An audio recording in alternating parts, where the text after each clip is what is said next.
আশা করি সকলে ভালো এবং সুস্থ আছেন। আজকে আরও একটি নতুন ভিডিও নিয়ে হাজির হলাম। আজকের ভিডিওটি কামাখ্যা তথা শিলং ভ্রমণ পর্বের শেষ ভিডিও। শিলং থেকে আজকে আমাদের গন্তব্য হল লাইটলাম ক্যানিয়ন। মাত্র 90 টাকায় কিভাবে লাইটলাম ক্যানিয়ন যাবেন সেটা দেখাবো। এছাড়া স্মিথ ভ্যালি এবং খাসি উপজাতির নংক্রেম নৃত্য উৎসব দেখব। তাই ভিডিওটি সম্পূর্ণ দেখতে থাকুন। আজকে লোকাল বাসে করে ঘুরতে যাব। নতুন দর্শক বন্ধুদের কাছে অনুরোধ, চ্যানেলটি সাবস্ক্রাইব করুন এবং পাশে থাকা বেল আইকন ক্লিক করে চ্যানেলটির পাশে থাকুন। ধন্যবাদ। আই লাভ শিলং লেখার সামনে দুটি রাস্তা দেখতে পাবেন, একটি ডান দিকে, অপরটি বাম দিকে। শিলং সেন্টার পয়েন্ট বিল্ডিং এর বাম দিকের এই রাস্তা হল জিএস রোড। এই রাস্তা ধরে হাঁটতে থাকুন। মাত্র 8 মিনিট হেঁটে এলে দেখবেন আরেকটি বড় রাস্তা হাতের বাম দিকে চলে গেছে। এই রাস্তার নাম শহীদ ভগত সিং রোড। এই জায়গাটা কিছুটা স্পর্শকাতর, তাই সামনে সেনাবাহিনীর জওয়ান দেখতে পাবেন। হাতের ডান দিকে শিখ ধর্মের সুবিশাল গুরুদ্বার রয়েছে। আমরা যেদিন গিয়েছিলাম সেদিন গুরু নানকের বিশেষ অনুষ্ঠান চলছিল, তাই অনেকটা ভিড় লক্ষ্য করা গেছে। এই রাস্তা ধরে সামনে কিছুটা এগিয়ে এলেই হাতের ডান দিকে একটা বাস স্ট্যান্ড দেখতে পাবেন। এটি হল শিলং বড় বাজার বাস স্ট্যান্ড, যার লোকাল নাম লেই উদু বাস স্ট্যান্ড। এই বাসগুলো এখানকার হেরিটেজ সিটি বাস। সকাল 8টার সময় শিলং থেকে স্মিথ যাওয়ার প্রথম বাস ছাড়ে। আমাদের বাস সঠিক সময়ে ছেড়েছে। আমরা এখন চলেছি স্মিথের উদ্দেশ্যে, সেখানে একটা উৎসব দেখব। তারপরে যাব লাইটলাম ক্যানিয়ন দেখতে। শিলং সিভিল হাসপাতালের সামনে এবং বারিক পয়েন্ট বাস স্ট্যান্ড থেকেও আপনারা এই বাসগুলো পেয়ে যাবেন। তবে চেষ্টা করবেন বড় বাজার বাস স্ট্যান্ড থেকে ওঠার, তাহলে বসার সিট নিয়ে শেষ স্টপ স্মিথ পৌঁছে যাবেন। বাসগুলো খুবই ছোট এবং এই বাসগুলোর সাথে শিলং শহরের ঐতিহ্য জুড়ে রয়েছে। লোকাল বাস, তাই মালপত্র নিয়ে সবাই উঠছে। শিলং শহর থেকে বাইরের দিকে প্রচণ্ড ঠান্ডা। আমার পেছনের সিটে রামগোপাল ঠান্ডায় কাঁপছে। শিলং শহর থেকে বাস ধীরে ধীরে পাহাড়ের উপরের দিকে উঠে চলেছে। বাসের জানলা দিয়ে পুরো শিলং শহর ভারী সুন্দর দেখতে লাগছে। রাস্তায় যেতে যেতে অনেক চেরি ফুলের গাছ দেখতে পাবেন। অক্টোবর থেকে নভেম্বর মাসে চেরি ফুলগুলো ফোটে।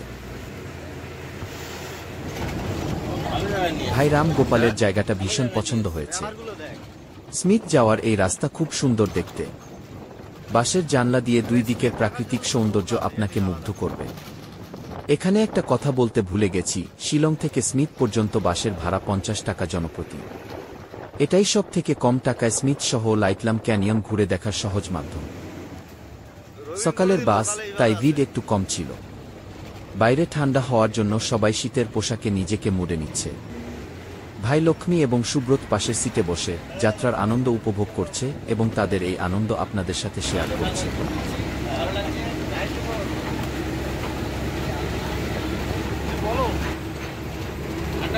ভাই রামগোপালের খুব ঠান্ডা লাগছিল ও শীতের কোনো পোশাক নিয়ে আসেনি।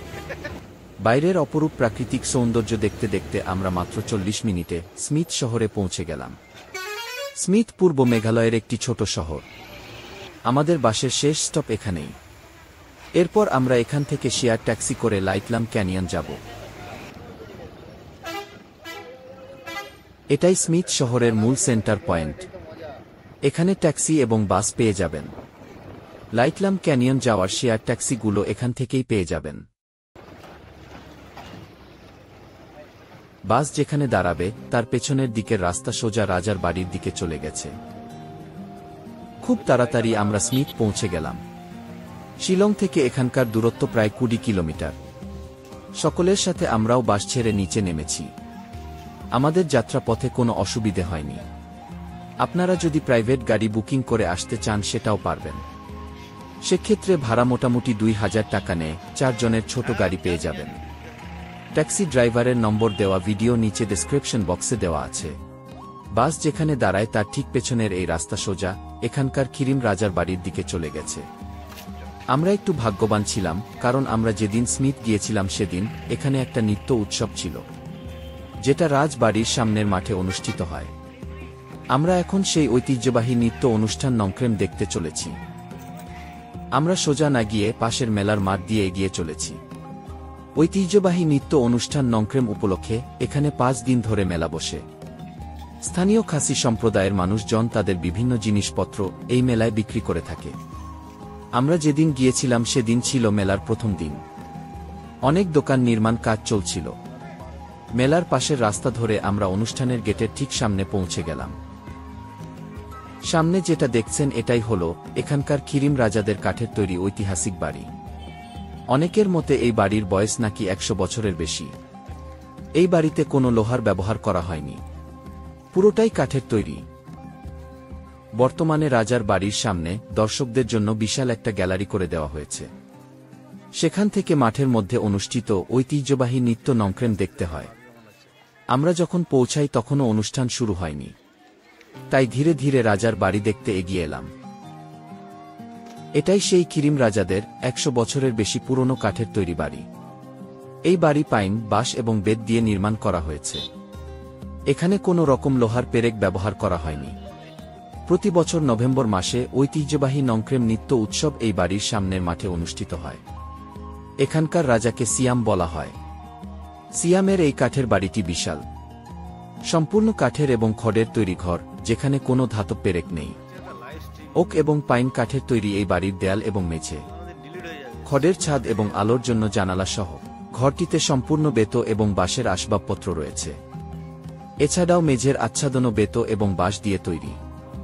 গ্রীষ্মে শীতল মনোরম এবং শীতকালে উষ্ণ পরিবেশ এই ঘরের মধ্যে পাওয়া যায়। দর্শক আসনে বসে অন্যান্যদের মতো আমরাও অপেক্ষা করছি।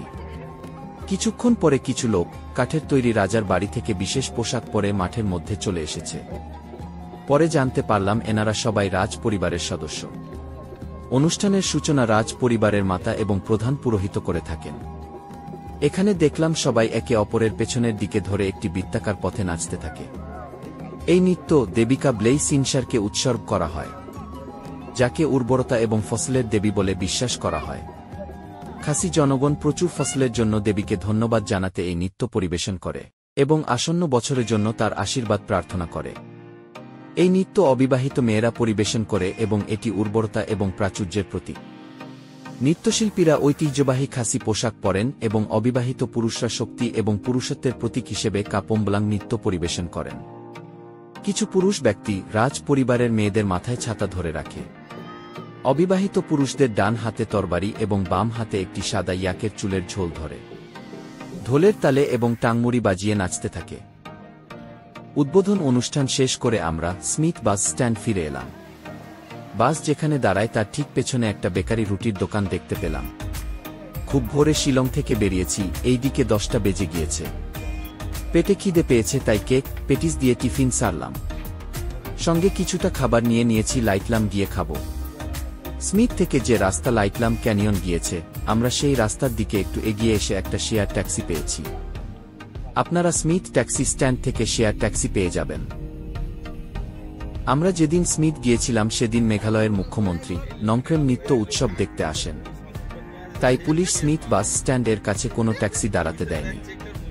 স্মিথ থেকে লাইটলাম ক্যানিয়ন যাওয়ার শেয়ার ট্যাক্সি জনপ্রতি 30 টাকা নেয়, কিন্তু সেদিন 40 টাকা করে নিয়েছে। মোটামুটি 6 কিলোমিটার রাস্তা। স্মিথ থেকে লাইটলাম ক্যানিয়ন যাওয়ার রাস্তায় ভীষণ সুন্দর উঁচু নিচু পাহাড়ি রাস্তা দিয়ে আমাদের গাড়ি ছুটে চলেছে। এখানে বলে রাখি, আপনারা শিলং থেকে ট্যাক্সি ভাড়া করেও সরাসরি স্মিথ এবং লাইটলাম ক্যানিয়ন যেতে পারবেন। সেক্ষেত্রে গাড়ি ভাড়া জনপ্রতি 500 টাকার মতো পড়বে। আর আমরা যেভাবে এসেছি এইভাবে এলে মোটামুটি 180 টাকার মতো খরচ হবে। লাইটলাম ক্যানিয়ন যাওয়ার রাস্তার দুই দিকের প্রাকৃতিক সৌন্দর্য আপনাকে অবাক করবে। দিগন্ত বিস্তৃত ভ্যালি, উঁচু নিচু পাহাড়ি রাস্তা, ছোট ছোট পাহাড়ি বাড়ি, এক কথায় অনবদ্য। সামনে যেটা দেখছেন এটা হলো লাইটলাম ক্যানিয়ন গাড়ি পার্কিং প্রবেশপথ। আমাদের এখানে নেমে যাব, কারণ ভিতরে প্রবেশ করলে পার্কিং মূল্য দিতে হবে। লাইটলাম ক্যানিয়ন এর ভিতরে এখনো পর্যন্ত কোনো প্রবেশ মূল্য নেই। আমরা ধীরে ধীরে সামনের দিকে এগিয়ে যাচ্ছি। গাড়ি পার্কিং এর জায়গায় দাঁড়ালে সামনে বিস্তৃত লাইটলাম ক্যানিয়ন দেখতে পাবেন। লাইটলাম ক্যানিয়ন ভারী সুন্দর একটা জায়গা। এই নিয়ে দুবার আমি এখানে এসেছি। আমি যখনই শিলং ঘুরতে আসি তখন সময় করে লাইটলাম ক্যানিয়ন ঘুরে যাই।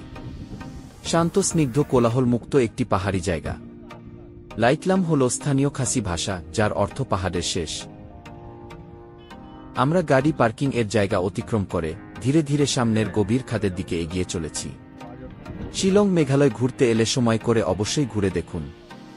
খুব বেশি সময় লাগবে না, গাড়ি ভাড়া করে এলে 4 ঘন্টায় ঘুরে চলে যেতে পারবেন। লাইটলাম ক্যানিয়ন না দেখলে আপনাদের শিলং ভ্রমণ অসম্পূর্ণ থেকে যাবে। শিলং থেকে আসা যাওয়ায় মাত্র 50 কিলোমিটার রাস্তা। এখন যেটা দেখছেন এটাই হলো লাইটলাম ক্যানিয়ন। দিগন্ত বিস্তৃত নীল আকাশ, সঙ্গে সাদা মেঘের ভেলা, আর নিচে গভীর গিরিখাত।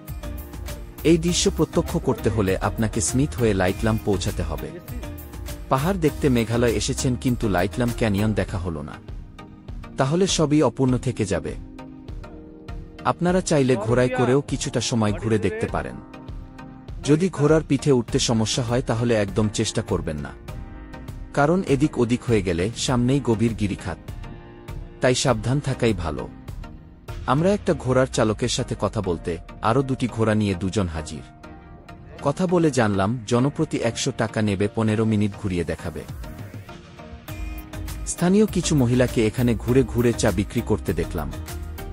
আরেকটু সামনে এগিয়ে যা দেখলাম এক কথায় অসাধারণ।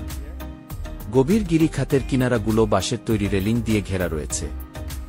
একটু সাবধানে ধীরে ধীরে কাছে গিয়ে দেখুন। তাড়াহুড়ো করার কোনো দরকার নেই, সাবধানতা নিজের কাছে। এই হলো লাইটলাম ক্যানিয়ন এর গিরিখাত। অসাধারণ দৃশ্য। স্মিথ ভ্যালির এই লাইটলাম ক্যানিয়ন এক কথায় অনবদ্য। বর্তমানে পর্যটকদের কাছে বিশেষ জনপ্রিয় একটি ঘোরার জায়গা। এত সুন্দর একটি জায়গা যাকে হয়তো ভাষায় বর্ণনা করা খুব কঠিন। এই রকম প্রাকৃতিক দৃশ্য, তাও আবার শিলং থেকে খুব কাছে। মেঘালয় ঘুরতে এলে সময় নিয়ে অবশ্যই ঘুরে দেখুন। আমরাও নিজেদেরকে এই অপরূপ প্রাকৃতিক সৌন্দর্যের সাথে ক্যামেরা বন্দি করে নিলাম। আরও কিছুটা সামনে এগিয়ে এলে স্থানীয় মানুষদের কিছু খাবারের দোকান দেখতে পাবেন। এখানে মোমো, ডিম সেদ্ধ, চাউমিন, কেক এই রকম খাবার পেয়ে যাবেন। এই রাস্তা ধরে হাঁটতে থাকুন, ডান দিকে একটি পার্ক দেখতে পাবেন। গত বছর এই জায়গাটা উন্মুক্ত ছিল, বর্তমানে বাঁশের বেড়া দিয়ে জায়গাটা ঘিরে পার্ক করে দেওয়া হয়েছে। টিকিট মূল্য বড়দের 20 টাকা এবং বাচ্চাদের 10 টাকা। আমরা ভিতরে প্রবেশ করিনি, কারণ দেখার তেমন কিছু নেই। মূল গিরিখাত এই রাস্তা ধরে একটু সামনে, বাইরে থেকেও ভালো দেখা যায়, তাই টিকিট কাটার কোনো দরকার নেই। টিকিট ছাড়াই লাইটলাম ক্যানিয়নের প্রধান আকর্ষণীয় দৃশ্য এই উঁচু জায়গা থেকে দেখতে পাবেন। রাস্তাটি এখানেই শেষ নয়, ধাপে ধাপে সোজা নিচে একটি গ্রামে চলে গিয়েছে। আর ডান দিকের বন্ধ জায়গা দেখতে এই রকম। এই ভিডিওটি আমার 1 বছর আগের তোলা, তখন এই সব ঘেরা দেওয়া ছিল না। বর্তমানে প্রচুর সংখ্যক পর্যটকদের ভিড় লক্ষ্য করা যাচ্ছে, তাই টিকিট করে অর্থ উপার্জন চলছে। রাস্তার শেষ প্রান্তে, পাহাড়ের একদম কিনারায়, লোহার রেলিং এর সামনে আমরা সবাই দাঁড়িয়ে পড়েছি। সামনের দৃশ্য দেখে আমরা সবাই তখন বাকরুদ্ধ। পাহাড়ের নিচ থেকে বয়ে আসা শীতল স্নিগ্ধ বাতাস আমাদের গোটা শরীর স্পর্শ করে ছুটে চলেছে। এই অনুভূতি ভাষায় বর্ণনা করা অত্যন্ত কঠিন। এই রকম প্রাকৃতিক সৌন্দর্য অনুভব করতে হলে অবশ্যই লাইটলাম ক্যানিয়ন আসতে হবে। দিগন্ত বিস্তৃত গিরিখাত, যেদিকে তাকাই শুধু সবুজ পাহাড়, নীল আকাশে সাদা মেঘের ভেলা, আর গভীর গিরিখাতের মাঝখান দিয়ে বয়ে চলেছে পাহাড়ি নদী। এই ধাপযুক্ত রেলিং ঘেরা রাস্তা ধরে আমরা আরও নিচের দিকে নেমে চলেছি। কিছুটা সামনে এসে আমরা আবার দাঁড়িয়ে পড়লাম। সামনেই একটা ছোট্ট ঘর। এই ঘরটির আশেপাশে অনেক বস্তা, আখের বান্ডিল পড়ে রয়েছে। আপনাদের আগে বলেছিলাম এই রাস্তা নিচে একটি গ্রামে গিয়েছে। এটাই সেই গ্রাম। কত নিচে দেখুন, খেলার মাঠ, বিল্ডিং সব পরিষ্কার দেখা যাচ্ছে।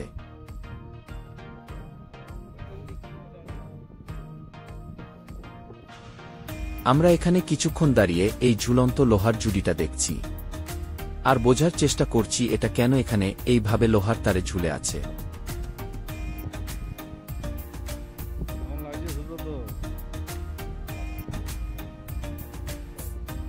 ভাই রামগোপাল সেই বিষয়ে অনুসন্ধান করতে ওখানকার একজনের সাথে কথা বলতে এগিয়ে গেল।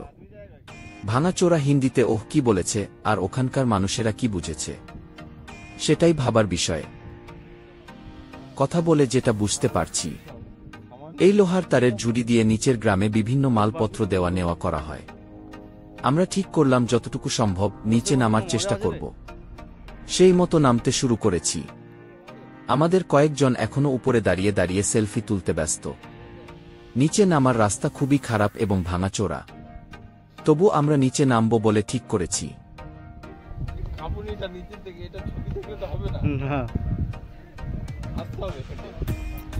ভাই রামগোপাল বলছে নিচে নামার সময় শরীর কাঁপুনি দিচ্ছে, সেটা উপরে দাঁড়িয়ে বোঝা যাবে না, তার জন্য নিচে আসতে হবে। ভাঙাচোরা সিঁড়ি দিয়ে কিছুটা নিচে নামলে একটা রেলিং ঘেরা ব্যালকনি দেখতে পাবেন। এইসব ব্যালকনি ভিউ পয়েন্ট হিসেবে ব্যবহার করা হয়। নিচে নামার রাস্তায় এই রকম অনেক ব্যালকনি দেখতে পাবেন। আমরা বেশ খানিকটা নিচে নেমে এসেছি। নামতে বেশ ভালোই লাগছিল। এখান থেকে লাইটলাম ক্যানিয়নের অসাধারণ দৃশ্য চোখে পড়বে। আমাদের হাতে অনেক সময় ছিল আর গাড়ি বুকিং করেও আসিনি, তাই সেই দিক থেকে মুক্ত। বিকেলের বাসে স্মিথ থেকে শিলং ফিরে যাব, তাই রোমাঞ্চকর অভিজ্ঞতার জন্য সবাই মিলে আরও নিচের দিকে নেমে চলেছি। জানি না কত দূর যেতে পারব। আপনারা আমাদের মতো ভুল করতে যাবেন না। আপনাদের যদি পায়ের, হার্টের কিংবা মাথা ঘোরার মতো সমস্যা থাকে, তাহলে একদম নিচে নামার চেষ্টা করবেন না, কারণ এখানে দেখার মতো কোনো বিশেষ ব্যক্তি পাবেন না। পুরোটাই আপনার নিজের দায়িত্ব নিয়ে নামতে হবে। নামার রাস্তায় ভাই রামগোপাল একটি পাইন গাছের চারাকে জড়িয়ে ধরে আদর করছে। আমাদের আরেক ভাই লক্ষ্মী প্রকৃতির কোলে বাথরুমে ব্যস্ত।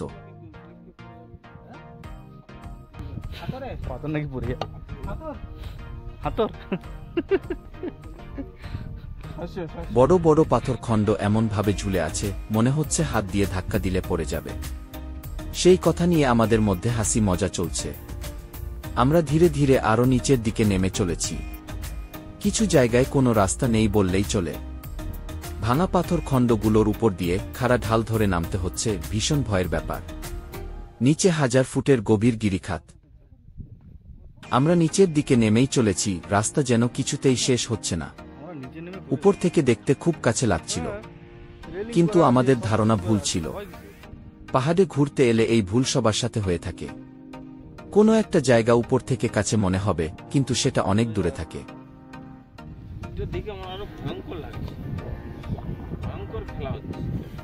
আমরা যত নিচে নামছি রাস্তা ততই ভয়ঙ্কর হয়ে উঠছে। পাহাড়ের গভীর গিরিখাতগুলো আরো ভয়ঙ্কর দেখতে লাগছে। আমরা সেই বিষয়ে আলোচনা করছি। এইদিকে প্রায় 1 ঘন্টার উপরে আমাদের হাঁটা হয়ে গেছে। একটা জায়গায় এসে দাঁড়িয়ে পড়েছি। এখান থেকে নিচের গ্রামটি এইরকম দেখতে লাগছে। ক্যামেরা জুম করে দেখতে হচ্ছে, তাই সবাই মিলে সিদ্ধান্ত নিলাম আর নিচে যাওয়া যাবে না। আনুমানিক আমরা অর্ধেক রাস্তা এসেছি, এখনো অনেক রাস্তা বাকি আছে। এবারও আমার নিচের গ্রামে নামা হলো না। পরে আরেকবার এলে নিশ্চয় চেষ্টা করে দেখব। আমরা এখন ধীরে ধীরে উপরের দিকে উঠতে শুরু করলাম। নিচে নামতে আমাদের খুব একটা কষ্ট হয়নি, কিন্তু উপরের দিকে উঠতে গিয়ে দম বেরিয়ে আসছিল। পাহাড়ে হাঁটার যাদের অভিজ্ঞতা নেই তাদের নিচে না নামাই ভালো। উপরের দিকে ওঠার সময় দেখলাম সেই লোহার ঝুড়িটা তীব্র গতিতে নিচের দিকে নেমে চলেছে। আমরা যখন উপরে ছিলাম তখন এটার যাতায়াত শুরু হয়নি। নিচ থেকে ফিরে দেখলাম ভারী ভারী সিমেন্ট বস্তা, আলুর বস্তা, খাবার প্যাকেট সবই নিচের গ্রামের দিকে পাঠানো হচ্ছে। নিচে যে গ্রামটি রয়েছে তার নাম রাসং। এই রাসং গ্রামে যাওয়া আসার একটাই রাস্তা, যে রাস্তা দিয়ে আমরা নিচের দিকে নেমেছিলাম। ভারী মালপত্র ওঠা নামার সুবিধার জন্য এই লোহার তারের জুড়ি ব্যবহার করা হয়। পুরোটাই জেনারেটর চালিয়ে করা হয়, সেটা একটু পরে দেখাবো। নিচ থেকে উপর পর্যন্ত উঠতে গিয়ে ভাই রামগোপালের জামা খুলতে হয়েছে। খুব ঠান্ডা জায়গা হলেও আমাদের সবার ঘাম ছুটে যায়। আমরা যতক্ষণ এখানে দাঁড়িয়েছিলাম দেখলাম নিচের গ্রাম থেকে খালি ঝুড়ি আসছে, আর একজন এখান থেকে সিমেন্টের বস্তাগুলো তুলে দিচ্ছে। মাঝে মধ্যে নিচের গ্রাম থেকে আখের বান্ডিল উপরে আসছে। এটা হলো সেই জেনারেটর ঘর। এখান থেকে একজন ব্যক্তি পুরো ব্যবস্থা পরিচালনা করছে। ঘড়িতে এখন 3টের বেশি বেজে গেছে, তাই লাইটলাম ক্যানিয়নকে এবারের মতো বিদায় জানিয়ে গাড়ি পার্কিং জায়গা থেকে একটু সামনে হেঁটে এসেছি। এখান থেকে আপনি স্মিথ যাওয়ার শেয়ার ট্যাক্সি পেয়ে যাবেন, কারণ শেয়ার ট্যাক্সিগুলো ভিতরে পার্কিং জায়গায় প্রবেশ করে না।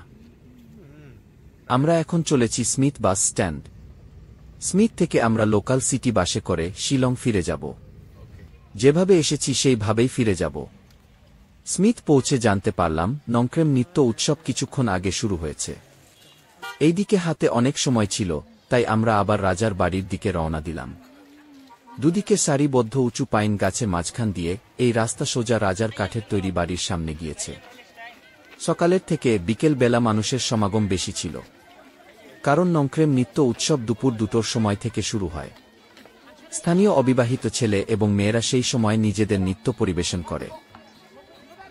বিকেলের পর মূল নাচের অনুষ্ঠান শুরু হয়েছে। আমরা মাঠে এসে দেখলাম প্রচুর মানুষ, তিল ধারণের জায়গা নেই। ঐতিহ্যবাহী পোশাকে অবিবাহিত মেয়েরা এবং ছেলেরা নৃত্য করে।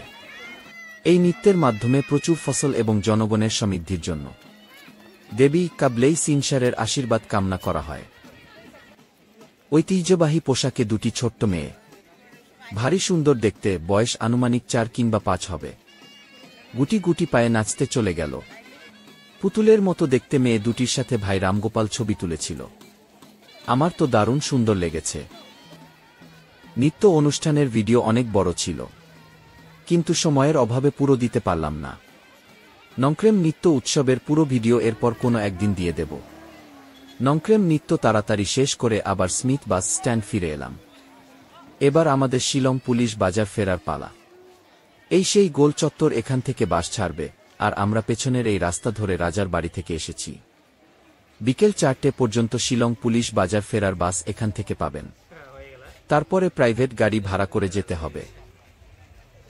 আমরা শিলং থেকে যে বাসে করে এসেছিলাম, যাওয়ার সময়ও সেই বাসেই ফিরলাম। বিকেল প্রায় 4টের সময় আমাদের বাস ছেড়েছে। নংক্রেম নৃত্য উৎসবের জন্য বাসে এবং রাস্তায় প্রচণ্ড ভিড় ছিল, তাই শিলং বড় বাজার বাস স্ট্যান্ড পৌঁছাতে আমাদের একটু দেরি হয়েছে। বিকেল প্রায় 5টার সময় আমাদের বাস শিলং অঞ্জলি বাস স্ট্যান্ড এর সামনে পৌঁছে যায়। শিলং বড় বাজার আর আমাদের কলকাতা বড় বাজারে প্রায় একই রকমের ভিড় লক্ষ্য করা যায়, তাই আমাদের বাস সামনের দিকে এগোতে সময় নিচ্ছে। আমরা সেজন্য বাস থেকে নেমে হাঁটতে শুরু করেছি। বামদিকে এখন যেটা দেখছেন এটা হলো সেই বাস স্ট্যান্ড যেখান থেকে আমরা সকালবেলা যাত্রা শুরু করেছি। আজকে সারাদিন ভাত খাওয়া হয়নি, কেক, পেটিস, রুটি খেয়ে দিন কেটেছে, তাই পুলিশ বাজার ফিরে সেদিন তাড়াতাড়ি হোটেলে খেয়ে নিলাম। পরদিন আমাদের গুয়াহাটি ফিরতে হবে। আজ 6ষ্ঠ দিন, আজকে আমাদের গুয়াহাটি ফিরতে হবে। খুব ভোরে হোটেল ছেড়ে দিয়েছি, কারণ সকাল 7টার সময় আমাদের বাস ছাড়বে। আগের দিন রাতে আমরা এমটিডিসি বাসের টিকিট অনলাইনে বুকিং করেছি, জনপ্রতি 220 টাকা দিয়ে। শিলং থেকে গুয়াহাটি যাওয়ার এটাই সবথেকে সস্তার পরিবহন। আমাদের দ্বিতীয় পর্বের ভিডিও দেখুন, সেখানে বাসের টিকিট কিভাবে বুকিং করবেন তার বিস্তারিত তথ্য দেওয়া হয়েছে। ভিডিও লিংক ডেসক্রিপশন বক্সে দেওয়া থাকবে, দেখতে পারেন। আমরা যে হোটেলে ছিলাম সেটা একটা বাঙালি হোটেল, নাম 7 সিস্টার্স। পুলিশ বাজার সেন্টার পয়েন্ট থেকে মাত্র 30 সেকেন্ড সময় লাগে, আপনারা চাইলে এখানে থাকতে পারেন। আমরা 10 নম্বর রুমে ছিলাম, 4টি বিছানা সহ, সঙ্গে বাথরুম ছিল। জনপ্রতি মাত্র 250 টাকা করে। হোটেল সংক্রান্ত ভিডিও লিংক ডেসক্রিপশন বক্সে দেওয়া থাকবে, দেখতে পারেন। এটি হলো পুলিশ বাজার সেন্টার পয়েন্ট। সামনেই আই লাভ শিলং বোর্ড। এখান থেকে সকালবেলা গুয়াহাটি যাওয়ার অনেক শেয়ার এবং প্রাইভেট গাড়ি পেয়ে যাবেন। ভাড়ার মোটামুটি 3 থেকে 400 নেবে। অবশ্যই দাম দর করে নেবেন। আমাদের গাড়ি এই আই লাভ শিলং লেখার ঠিক পেছনে আরেকটি রাস্তায় দাঁড়িয়েছিল। 24 সিটের এই এমটিডিসি বাসে করে আমরা গুয়াহাটি যাব। সকাল 7টার সময় প্রথম বাস শিলং পুলিশ বাজার সেন্টার পয়েন্ট থেকে ছাড়ে। আরও একটি বাস রয়েছে, সেটা কখনো সকাল 10টা কিংবা বিকেল 3টের সময় ছাড়ে। সবথেকে ভালো রেড বাস সাইটে গিয়ে দেখে নিন। টিকিট সেখান থেকেই সংগ্রহ করুন। নির্দিষ্ট সময়ের থেকে 30 মিনিট দেরিতে আমাদের বাস ছেড়েছে। আমরা শিলং তথা মেঘালয়কে বিদায় জানিয়ে আজকে বাড়ি ফিরে যাচ্ছি। ঘুরতে ঘুরতে কিভাবে 6 দিন কেটে গেছে বুঝতেই পারলাম না। আরও 2টি দিন থাকার ইচ্ছে ছিল, কিন্তু সবার পকেট প্রায় ফাঁকা। আর গুয়াহাটি থেকে দুপুর 12টা 30 মিনিটে হাওড়ার উদ্দেশ্যে আমাদের ট্রেন রয়েছে, তাই ফিরতে বাধ্য। পল্টন বাজারের দিক থেকে আমরা গুয়াহাটি রেল স্টেশনে প্রবেশ করছি। এই দিকে সোজা এগিয়ে এসে সামনের ওই ওভারব্রিজ দিয়ে আমাদের 1 নম্বর প্ল্যাটফর্মে পৌঁছাতে হবে। আমাদের ট্রেন সরাইঘাট এক্সপ্রেস 1 নম্বর প্ল্যাটফর্ম থেকে ছাড়বে। কলকাতা থেকে গুয়াহাটি কামাখ্যা হয়ে 5 রাত্রি 6 দিনের আমাদের এই ভ্রমণ পর্ব এইখানে শেষ করছি। আমাদের সমগ্র ভ্রমণ পর্ব 4টি পর্বে দেওয়া হয়েছে।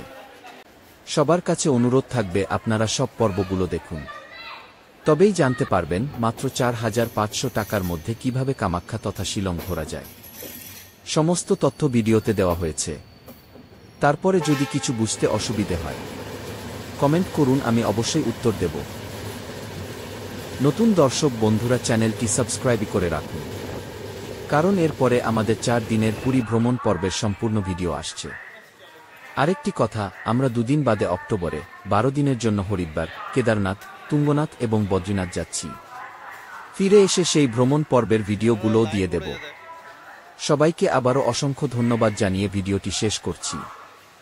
সবাই ভালো এবং সুস্থ থাকবেন।